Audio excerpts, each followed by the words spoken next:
The massive space station hung in the darkness like a metal moon. It was bigger than most planets, made from the strongest materials the galaxy had ever seen.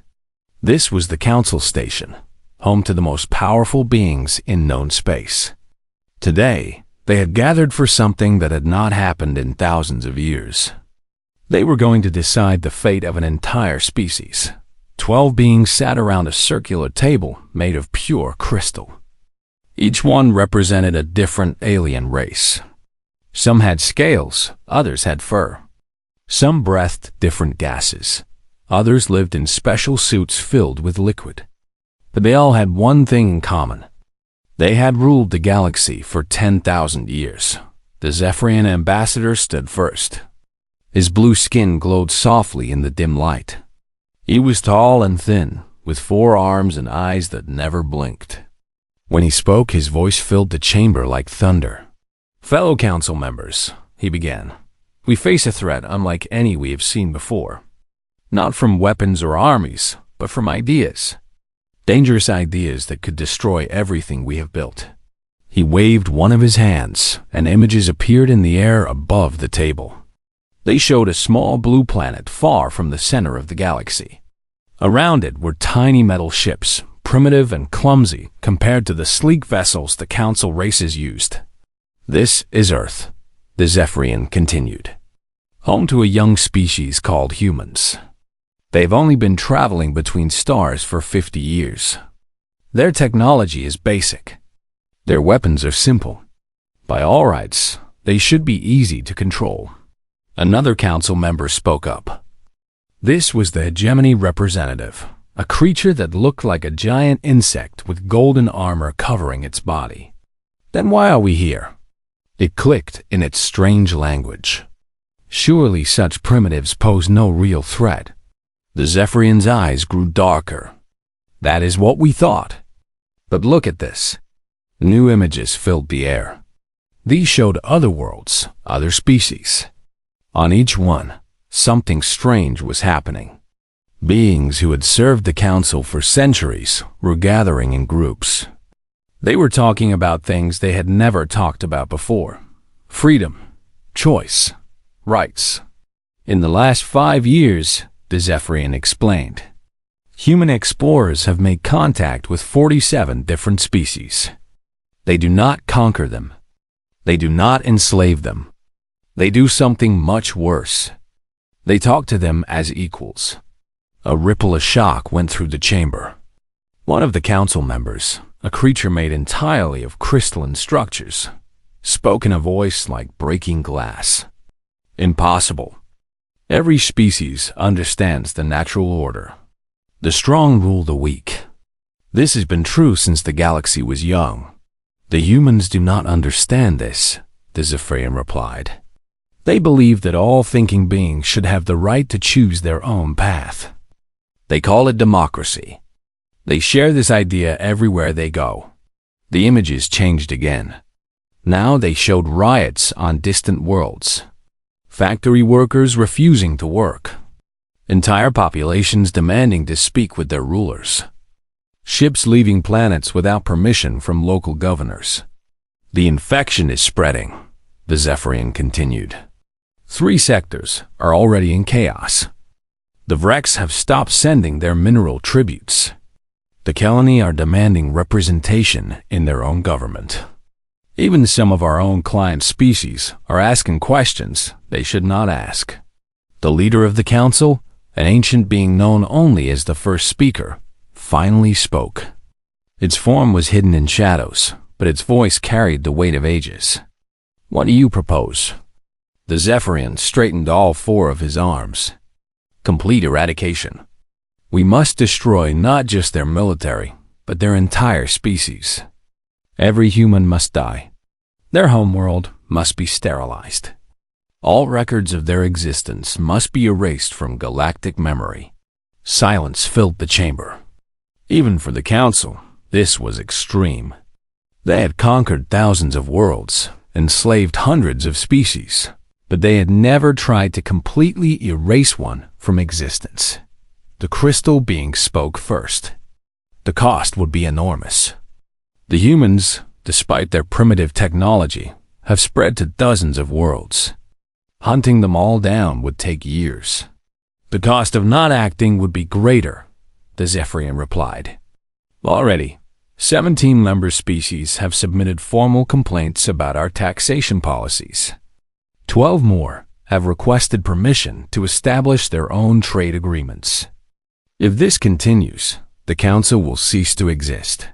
The first speaker leaned forward slightly. You are certain there is no other way? No method of control that does not require complete destruction? We have studied them for decades, the Zephyrian answered. Humans are unlike any species we have encountered. They do not respond to fear the way others do. When threatened, they become more dangerous, not less. They form alliances with the strangest beings. They refuse to accept that some are meant to rule while others are meant to serve. Another council member, this one resembling a floating jellyfish covered in bioluminescent patches, pulsed nervously. But surely their primitive technology makes them easy to defeat? Our war fleets could crush them in days. Their technology is not the problem, the Zephyrian said grimly. The problem is that they make others want to be like them. Every species they contact begins to question why they accept council rule. They start believing they deserve better lives. The first speaker stood slowly. When it spoke, its voice carried final authority. We have maintained order in this galaxy for 10 millennia. Countless species live in peace because we provide structure and guidance. If the humans destroy this order with their chaos, billions will suffer. The other council members nodded agreement. They had told themselves this story for so long that they believed it completely. They were not tyrants. They were protectors. They kept the galaxy stable and peaceful. Very well, the first speaker declared. Let it be recorded that on this date, the Galactic Council unanimously declares the human species to be an existential threat to galactic stability. All resources necessary will be committed to their complete eradication. The hegemony representative clicked its mandibles together. I will prepare the war fleet immediately. Admiral Kethver commands our finest ships. How many vessels shall I assign? The Zephyrian consulted his datapad. Human records indicate they have approximately 300 ships capable of interstellar travel. They guard perhaps 50 colonies across 12 systems. I recommend we deploy at least 10,000 vessels to ensure quick victory. 10,000? The crystal being sounded surprised. That is more than we have ever used against a single species. We cannot afford to fail, the first speaker said firmly. This threat must be ended completely and quickly, before their ideas spread any further. As the council members filed out to begin preparations, none of them realized they had just made the biggest mistake in galactic history. They saw humans as primitives who had gotten lucky with a few good ideas. They did not understand what humans were truly capable of when their backs were against the wall. In 3 weeks, they would learn the answer to a question no one had ever thought to ask. What happens when you try to destroy a species that refuses to die quietly? Admiral Kethver stood on the bridge of his flagship, the Eternal Dominion, and watched the stars bend and twist as his massive fleet dropped out of faster-than-light travel. Before them lay the Sol System, home to the species the Council had marked for extinction. Kethver was a hegemony warrior, bred for combat and trained for conquest. His insectoid body was covered in ceremonial battle armor that bore the scars of 100 victories.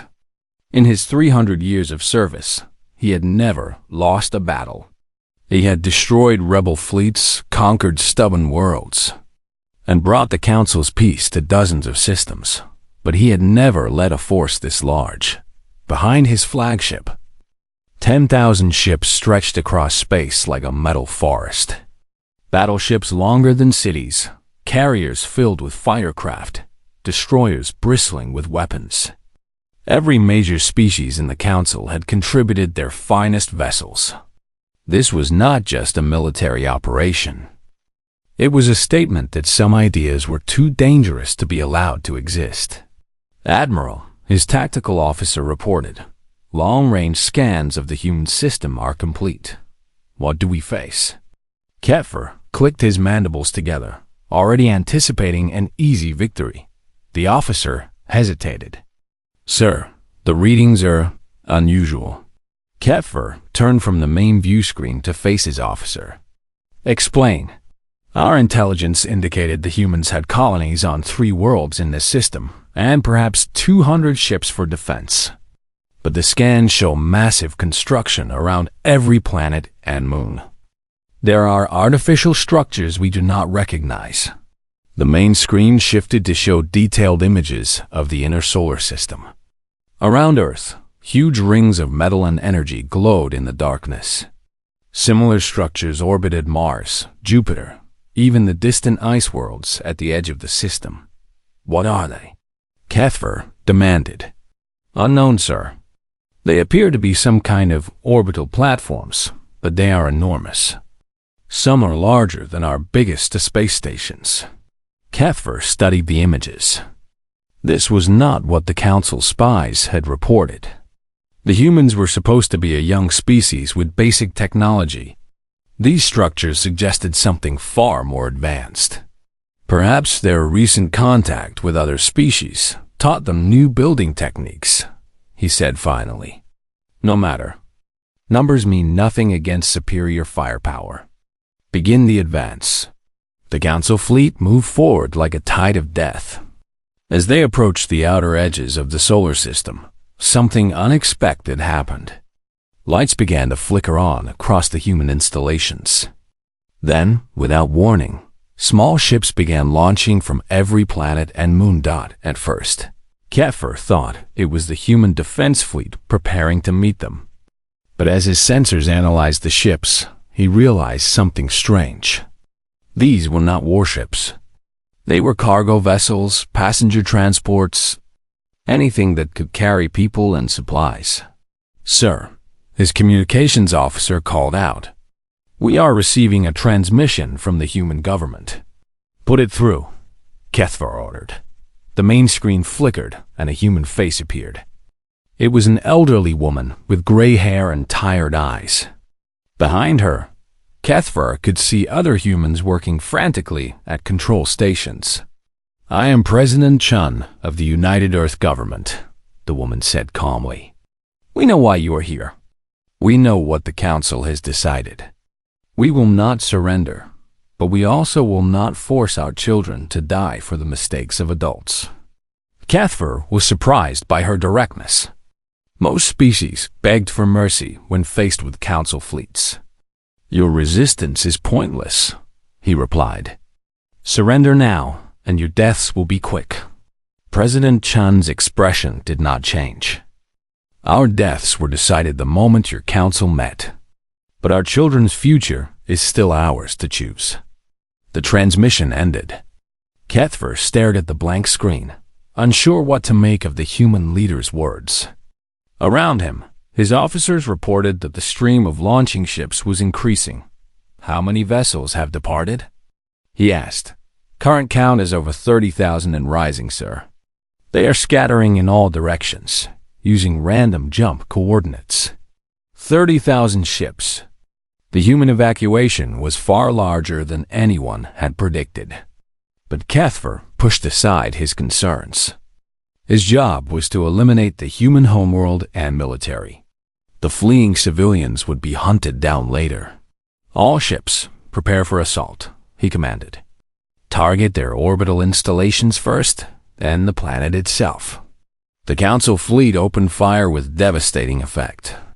Energy beams that could crack planets lit up the darkness. Missile swarms capable of destroying entire cities streaked through space. The human orbital platforms returned fire with primitive, kinetic weapons and nuclear missiles that barely scratched the Council ships. Advanced shields. The battle was over almost before it began. One by one, the human installations exploded in brilliant flashes of light. Their defense fleet, what little there was of it, was swept aside like insects.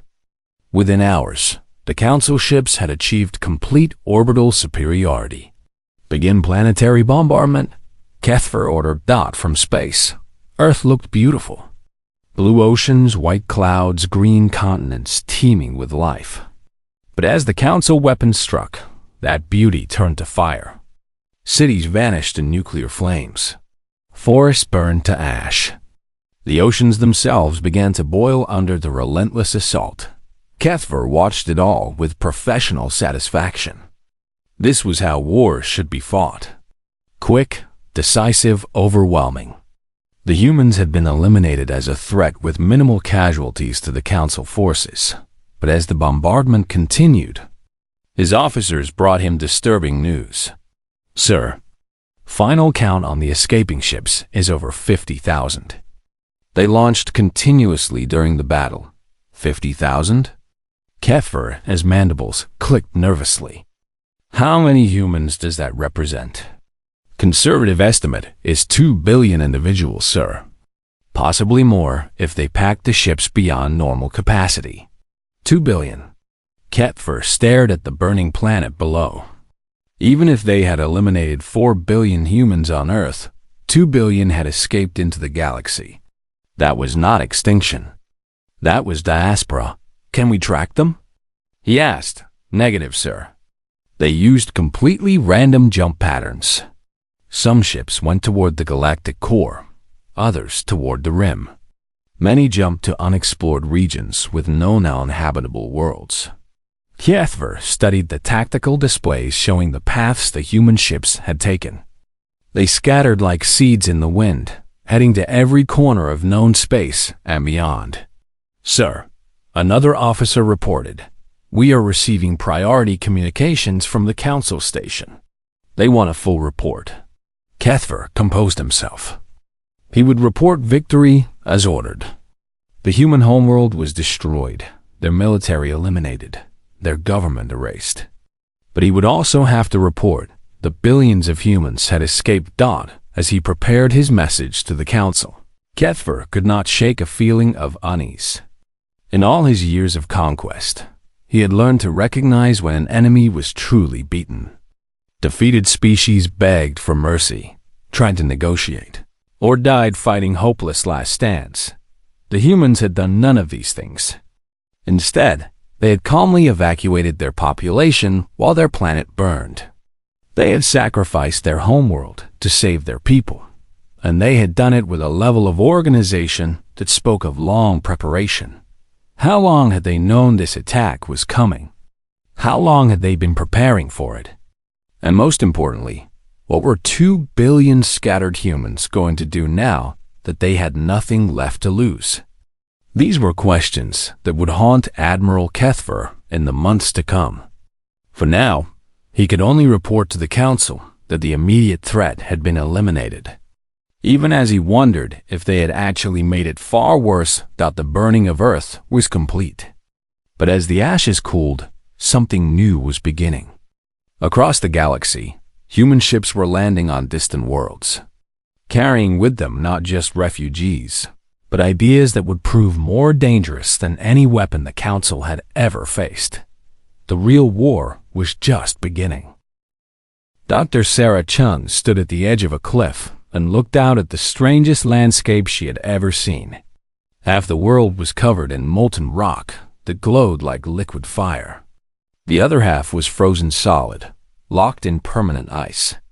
Between them, where she stood, was a narrow band where the temperature was just barely survivable.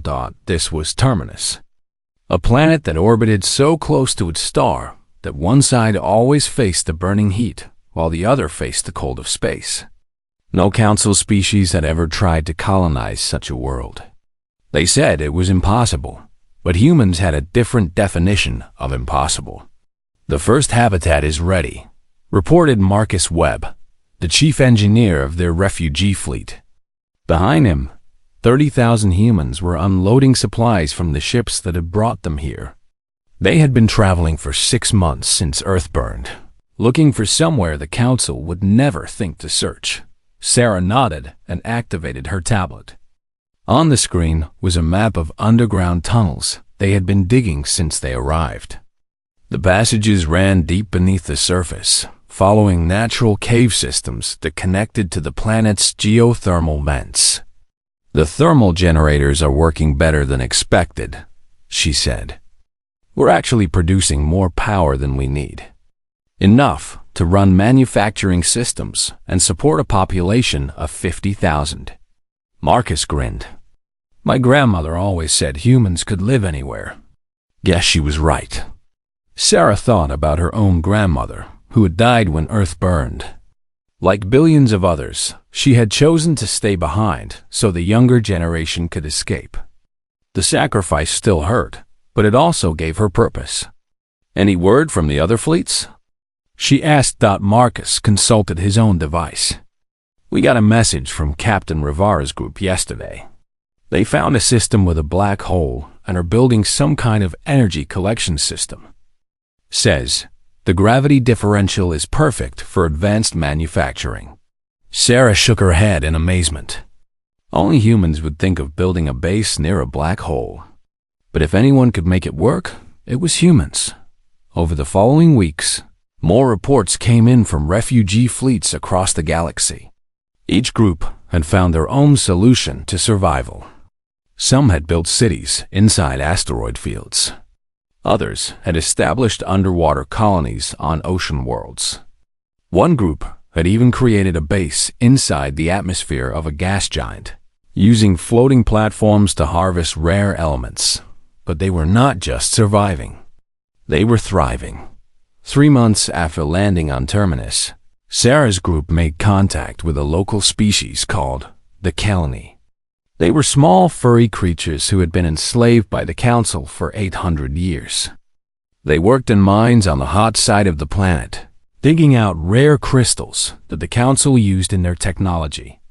The first meeting happened by accident. A Kalani mining crew broke through into one of the human tunnel systems while following a particularly rich vein of crystals.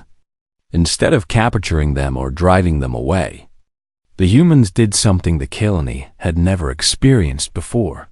They offered to share their food. "You don't have to go back to the mines," Sarah explained to the group of nervous aliens. She had learned their language using translation software the humans had developed. "You can stay here. Help us build something better." The leader of the Kalani, an old female named Kess, stared at her in confusion. "But the overseers will come looking for us. They will punish our families." "What if there were no more overseers?" Sarah asked gently. "What if your families could live free?" The concept was so alien to the Kalani that they could barely understand it. For centuries, they had known only work and obedience. The idea that they could choose their own path was like suggesting they could fly. But humans were. Patient teachers died over the following months. The Kalani learned about democracy, about workers' rights, about the idea that everyone deserved a voice in their own government. At first, they were terrified. Such ideas seemed impossible, dangerous. Then they began to hope that the change started small. Kalani workers began talking to each other about their conditions. They started questioning why they worked 18 hours a day while their overseers lived in luxury. They began to imagine what life might be like if they controlled their own mining operations. Similar conversations were happening across the galaxy. Wherever human refugees had landed, they made contact with local populations. Not as conquerors or rulers, but as equals offering friendship and mutual aid. On the ice world of Vecta, humans shared their advanced heating technology with the native Vectari, who had been struggling to survive in mining camps for generations. In return, the Vectari taught the humans how to navigate the planet's dangerous ice storms near the galactic core. Humans helped a species called Dizan overcome a plague that had been killing their children for decades. The humans' medical knowledge, combined with Dijen's understanding of biochemistry, created a cure that saved millions of lives. But the most important thing humans shared was not technology or medicine. It was hope. Captain Elena Vasquez stood on the bridge of her command ship, the New Horizon, and reviewed reports from across the human diaspora. She had been elected as the overall coordinator of the refugee fleets, a position that came with enormous responsibility but very little actual power. Humans had never been good at following orders from distant authorities. "Any word from the council?" she asked her intelligence officer. "Their fleets are still searching, but they're having trouble tracking us. Our settlement patterns don't match anything in their databases." Elena nodded. The council expected refugees to seek out safe, comfortable worlds and try to rebuild their old lives. Instead, humans had deliberately chosen the most difficult environments they could find, places so hostile that no council species would want to claim them. "What about local responses to our presence?" The officer consulted her reports. 43 different species have made formal contact with our settlements. 17 have requested our assistance with various problems. 8 have openly declared independence from council rule. Elena felt a mix of pride and worry. Pride because humans were helping others find their freedom. Worry because the council would not ignore such developments for long. "Any sign of council retaliation against the rebel species?" "Not yet, but our contacts report increased military patrols in several sectors." "The council is definitely nervous."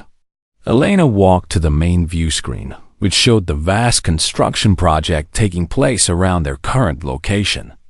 Thousands of humans and alien allies were working together to build something that had never existed before. Not just a base or a colony, but a network. For 2 years, human refugees had been secretly connecting their scattered settlements with quantum communication relays. The technology was based on principles they had learned from a grateful species of quantum physicists who had been enslaved by the council for their abilities.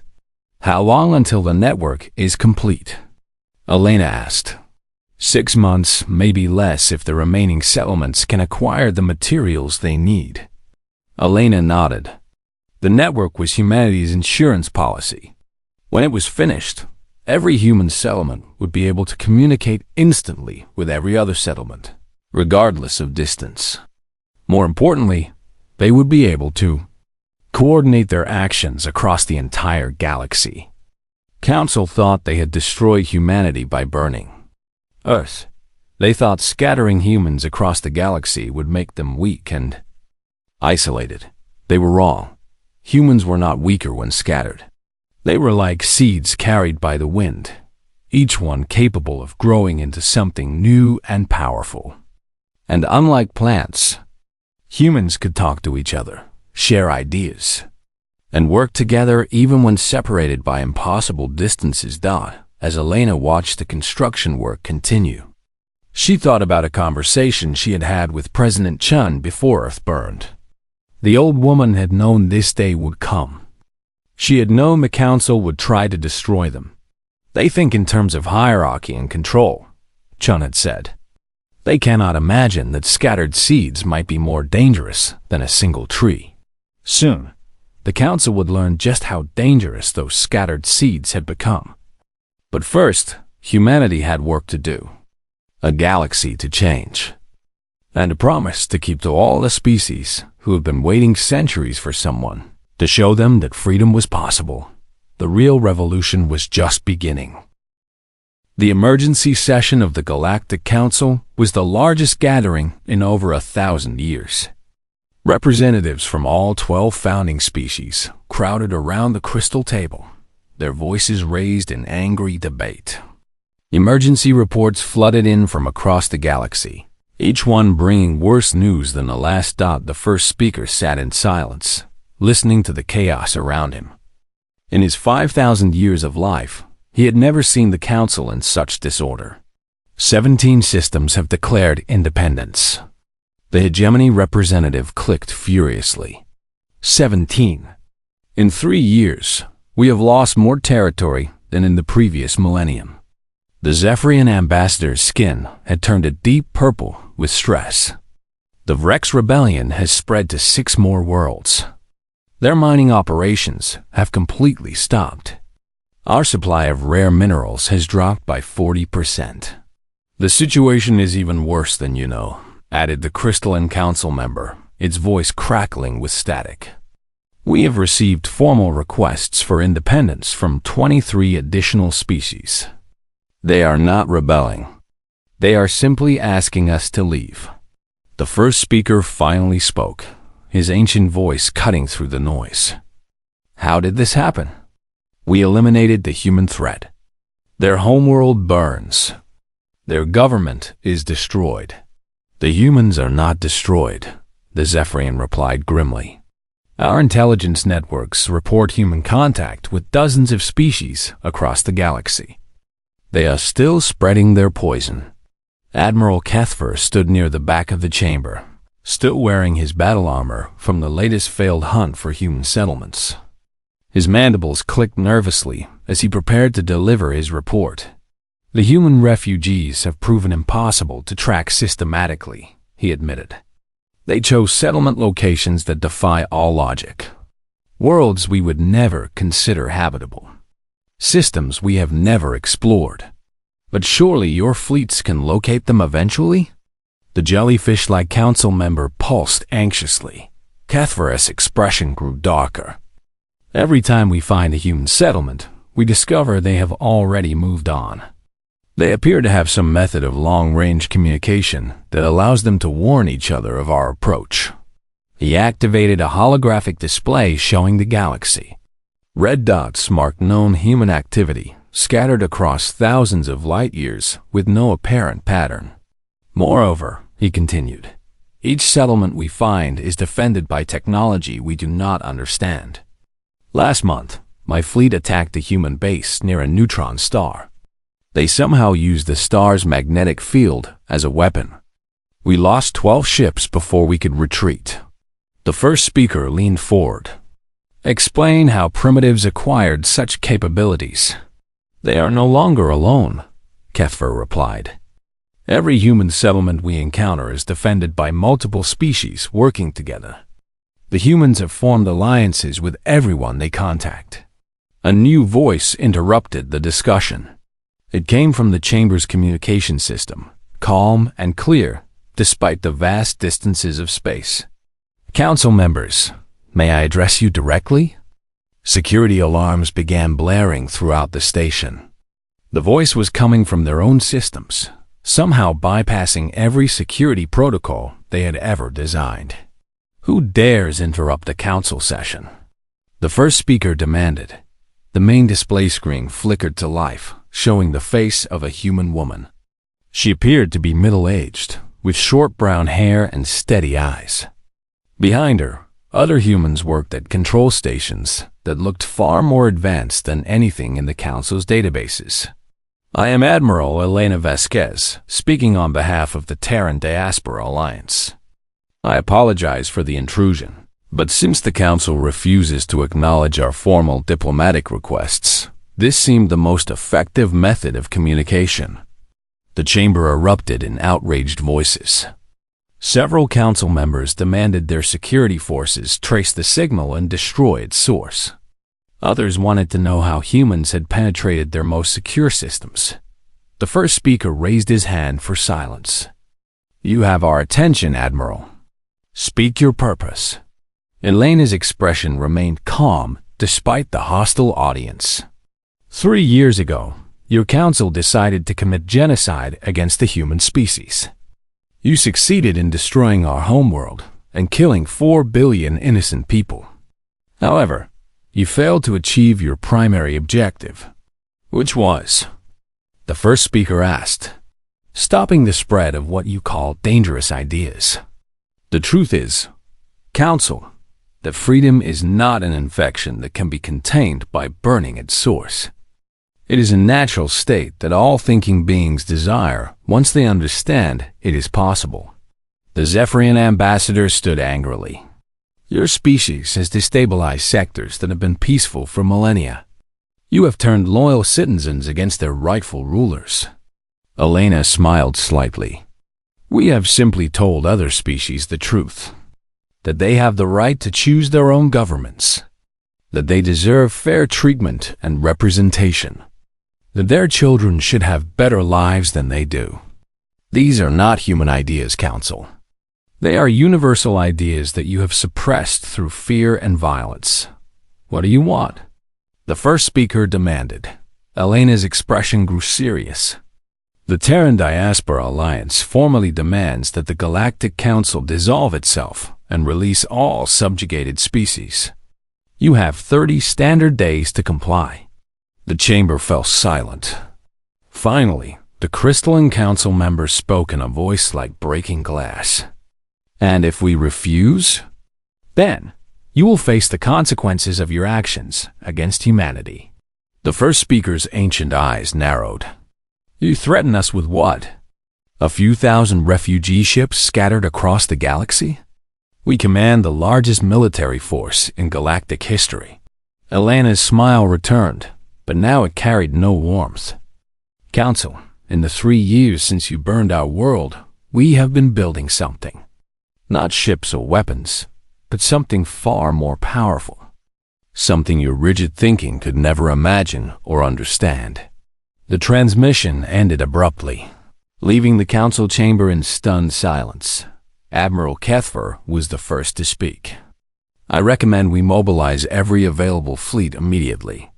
If the humans are planning some kind of attack, we must stop them before they can implement it. Agreed, the first speaker said. But first, we need intelligence. What have they been building? Over the following weeks, Council fleets spread across the galaxy, searching for signs of human activity. What they found defied all understanding.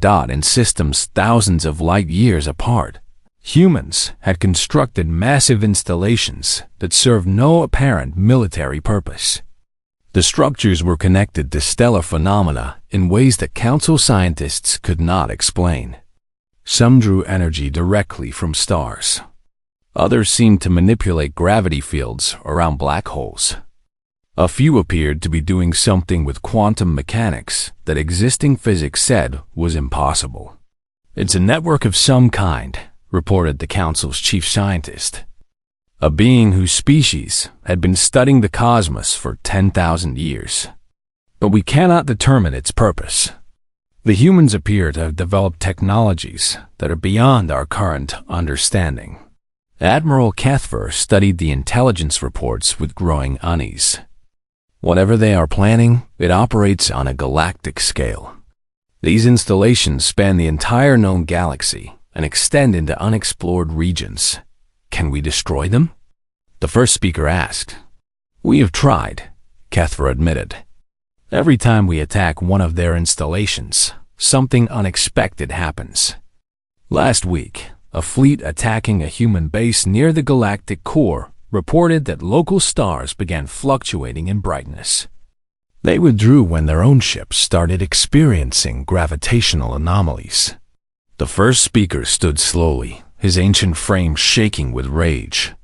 Impossible. No species can manipulate stellar phenomena. The energy requirements alone would be beyond any known technology. Perhaps, Kethfer replied carefully. That is why they needed to scatter across the entire galaxy. No single world could support such a project, but thousands of settlements, each tapping into local stellar phenomena. The thought was too horrible to complete. If the humans had somehow learned to manipulate the fundamental forces of the galaxy itself, then the Council's military superiority meant nothing. As if summoned by their fears. Elena Vasquez's voice once again echoed through the chamber. Council members, you now have 27 days remaining to comply with our demand. I trust your investigations have shown you that we are serious about the consequences of refusal. The first speaker found his voice. What have you built, human? Elena's image appeared again on the main screen. Behind her, displays showed the galactic network in its full scope. Stars connected by lines of energy. Space itself bent to serve human will. We have built a choice, Council. The same choice you took away from us and from every species you have conquered. In 27 days, every being in the galaxy will have the power to decide their own fate. The transmission ended, leaving the Council to contemplate a terrifying truth. They had tried to destroy humanity to preserve their control. Instead, they had scattered the seeds of their own destruction across the stars. The countdown had begun. Admiral Elena Vasquez stood in the command center of the Liberation, a massive space station hidden in the darkness between stars. Around her, humans and representatives from dozens of allied species worked together at control stations that hummed with power drawn from the very fabric of space itself. The 30 days were almost over. In 6 hours, the Council would have to choose between voluntary dissolution and facing the consequences of their refusal. Elena already knew what they would choose. In 10,000 years of dominance, the Council had never backed down from a threat. They were about to learn that some threats could not be fought with warships. Final systems check. Elena commanded. Network status. All nodes connected and operational, reported Dr. Sarah Chen from her position at Terminus. Her voice came through quantum communicators that made the vast distances between settlements meaningless. Stellar. Taps. Energy collection at maximum efficiency, added Captain Rivera from his impossible base near the Galactic core's central black hole. One by one, leaders from human settlements across the galaxy reported in. Each settlement had become a node in a network that stretched across hundreds of thousands of light years, connected by quantum entanglement and powered by the fundamental forces of the universe itself. But the humans were not alone in their preparations. Brex. Mining collectives report ready to assume control of their operations, came a voice from the former slave world of Vecta Prime. Kalani. Families have been evacuated from all Council installations, reported another voice from Terminus. Zan medical centers are prepared to provide humanitarian aid to all refugee populations, added a third voice. From the core worlds, for 3 years, while the Council searched for human military bases to destroy, humanity had been building something far more dangerous. Not weapons of war, but tools of liberation. Elena checked the main display, which showed the galaxy as a web of interconnected energy flows. Each star system under Council control glowed red, indicating resource extraction operations that fed the vast wealth of the core worlds. Each blue dot marked a human settlement or allied species ready to join the new network. Admiral, her communications officer, called out, "We're receiving a priority transmission from the Council station." "Put it through," Elena ordered. The main screen flickered to show the first speaker's ancient face, twisted with rage and desperation. Behind him, the Council chamber was filled with the chaos of panicking representatives. "Human," the first speaker said, his voice carrying the weight of 10 millennia of absolute authority. "Your ultimatum has expired. We reject your demands. The natural order of the galaxy will not be overturned by primitive refugees and their foolish allies." Elena nodded calmly. "I expected nothing else. You have ruled through fear and oppression for so long that you cannot imagine any other way. But your time is over. You think your scattered settlements can challenge our fleets?" The first speaker snarled. "We have already mobilized every ship in Council space. Your network of installations will be destroyed within the week." "You still don't understand what we've built," Elena replied. "This was never about military conquest, Council. This was about giving everyone the same choice you stole from humanity." She turned to address her crew. "Activate the Liberation Protocol." Across the galaxy, in thousands of systems, human installations began to glow with energy drawn from stars, black holes, and the quantum vacuum itself. But instead of unleashing destruction, they began to create something beautiful. The Council's greatest weapon had always been scarcity. They controlled resources, trade routes, and technology to keep other species dependent on their goodwill. Entire populations were kept in line by the simple fact that rebellion meant starvation. The human network shattered that control in a single moment. On the slave world of Kepler-9, mining operations that had sent precious metals to Council core worlds for 8 centuries suddenly found their transport ships redirected. Instead of heading to the wealthy central systems, the cargo ships began delivering their loads to local populations who had never seen such abundance in the hegemony's agricultural sector. Food shipments stopped flowing to the military installations that enforced Council rule. Instead, automated systems began distributing supplies directly to the farming communities that had grown the crops in the first place, across 3 sectors. Energy that had been collected from worker populations and sent to power the luxury habitats of Council elites began flowing back to the worlds that generated it. For the first time in millennia, ordinary beings had access to the fruits of their own labor. "What are you doing?" the first speaker demanded, his voice rising in panic as reports flooded in from across Council space. "Redistribution," Elena answered simply. "For 10,000 years, your council has hoarded the galaxy's resources for yourselves while keeping everyone else in poverty. We're correcting that imbalance." The network was not a weapon in any traditional sense. It was something far more revolutionary, a logistics system that operated on galactic scales, capable of moving matter and energy between star systems as easily as water flowing downhill. But the true genius of humanity's plan was not in the technology. It was in the preparation. While Council forces searched for human military bases, human diplomats had been making contact with species across the galaxy, not to recruit them as soldiers, but to offer them something the Council never had: a choice. Citizens of the galaxy, Elena's voice now broadcast on every communication frequency, reaching every world in Council space. Today you have the opportunity to decide your own future. The old system of control through scarcity is ending. Resources are being redistributed based on need rather than political power. On world after world, the reaction was immediate. Populations that had lived under Council control for centuries suddenly found themselves with abundance they had never imagined possible.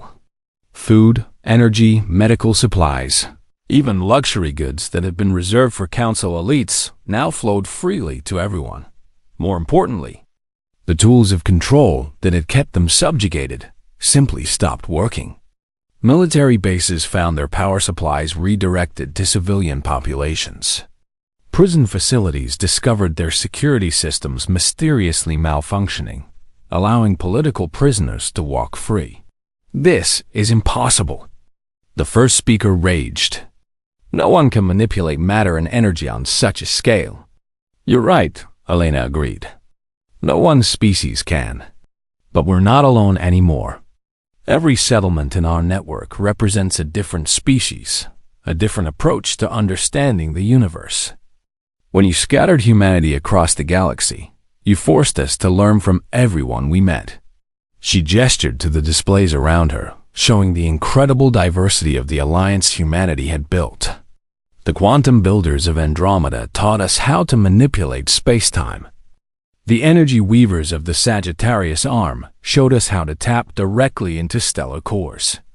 The void swimmers from beyond the galactic rim demonstrated how to use dark matter as a construction material. On the main screen, the first speaker's ancient face showed something it had not displayed in millennia: fear. You cannot simply overturn the natural order. Without structure, without hierarchy, the galaxy will descend into chaos. Will it? Elena asked. Let's find out together. Across the galaxy, the effects of the Liberation Protocol continued to spread. On worlds where council governors had ruled with absolute authority, local populations began forming their own governments.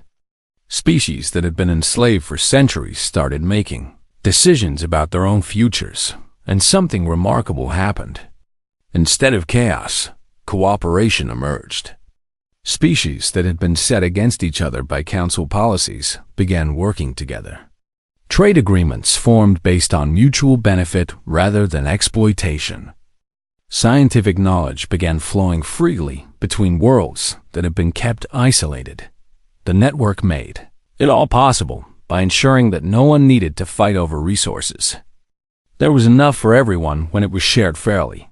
Admiral Keffer's fleet arrived at the first human installation they had targeted, only to find it defended not just by humans, but by representatives from 17 different species. As his ships opened fire, something unprecedented happened.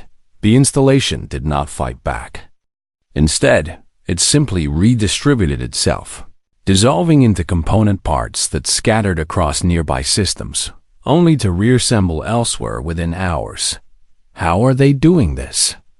Keffer demanded of his science officers. Unknown, sir. Their technology appears to be based on principles we don't understand. They're manipulating matter at the quantum level, treating physical objects as if they were pure information. Keffer watched in frustration as his targets simply melted away, reforming beyond his reach. This was not war as he understood it. This was something entirely new. Back on the council station, the first speaker faced a reality that his ancient mind could barely comprehend.